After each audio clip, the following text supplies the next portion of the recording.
اهدنا الصراط المستقیم۔ السلام علیکم ورحمۃ اللہ وبرکاتہ۔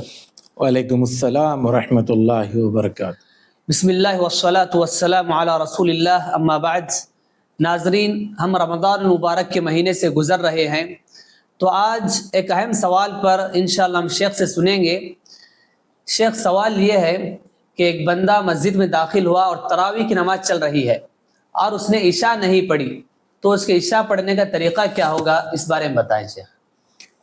بسم اللہ الرحمن الرحیم، الحمد للہ رب العالمین والصلاة والسلام علی رسولہ الکریم، اما بعد۔ ایک بندہ مسجد میں داخل ہوا، لیٹ ہو چکا ہے، مسجد میں عشاء کی جماعت ہو چکی ہے اور امام صاحب تراویح کی نماز ابھی پڑھنا شروع کرنے والے ہیں یا آلریڈی شروع کر چکے ہیں۔ تو اب آنے والا بندہ کیا کرے؟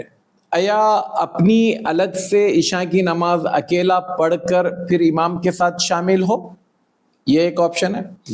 دوسرا یہ کہ اس کے جیسے اور کچھ لوگ ہیں تو ان کے ساتھ جماعت بنائے عشاء کی، پھر وہ نماز پڑھ کر تراویح کی نماز میں امام کے ساتھ شامل ہو، یا پھر بندہ امام کے ساتھ نماز میں شامل ہو جائے، امام کی نماز تراویح کی ہے اور یہ عشاء کی نیت سے داخل ہو جائے۔ تو پہلی چیز کہ انفرادی طور پر بندہ نماز پڑھے، یہ صحیح نہیں ہے، کیونکہ اس کو اگر جماعت کی نماز کا ثواب یا جماعت مل سکتی ہے تو انفرادی نماز کیوں پڑھے؟ دوسری، اور بھی ساتھیوں کے ساتھ جن کی عشاء کی نماز چھوٹی، وہ عشاء کی جماعت نہیں کر سکتا، کیونکہ ایک ہی وقت میں ایک ہی مسجد میں دو جماعتیں نہیں ہو سکتی۔ جی ہاں۔ اب تیسرا آپشن باقی ہے۔ تیسرا آپشن یہ ہے کہ بندہ امام کے ساتھ تراویح کی نماز میں عشاء کی نیت سے داخل ہو، اور جب امام 2 رکعت تراویح پڑھ کر سلام پھیر دے تو یہ اٹھ کر اپنی 2 رکعت مکمل کر لے۔ لیکن یہاں پر ایک سوال یہ پیدا ہوتا ہے کہ امام نفل نماز پڑھ رہا ہے یا سنت نماز پڑھ رہا ہے، یا اور واضح لفظوں میں کہیں گے تو غیر فرض پڑھ رہا ہے، جی ہاں، اور مقتدی جو ہے وہ فرض نماز پڑھ رہا ہے۔ بالکل یہ سنت سے ثابت ہے۔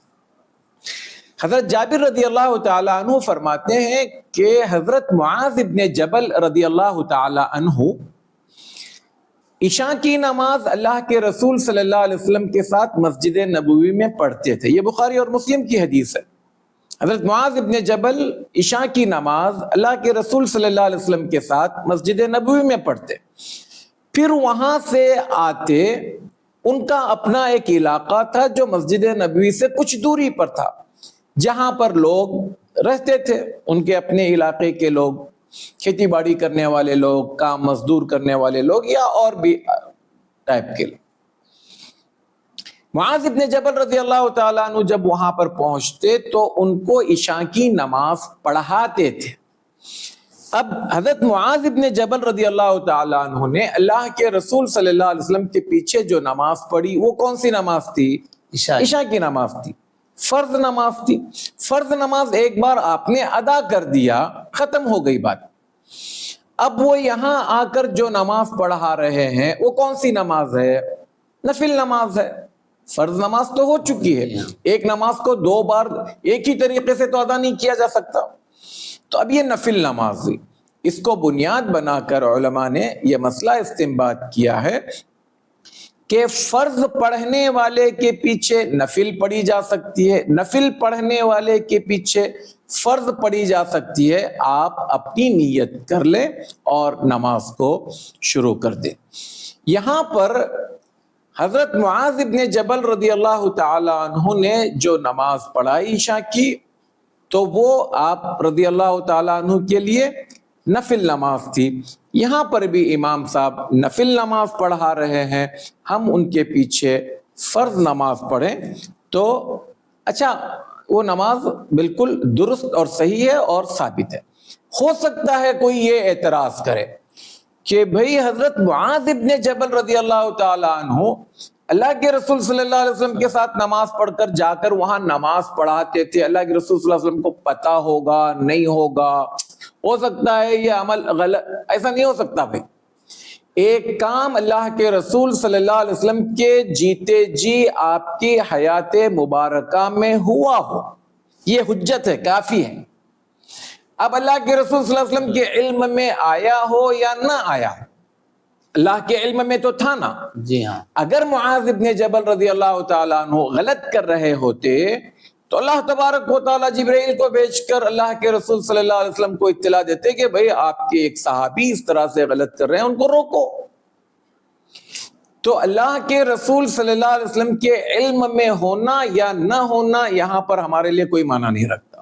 آپ جانتے ہوں گے یا نہ جانتے ہوں گے, دونوں صورتوں میں آپ کی موجودگی میں, آپ کی زندگی میں ایک صحابی نے ایک کام کیا, وہ ہمارے لیے حجت ہے.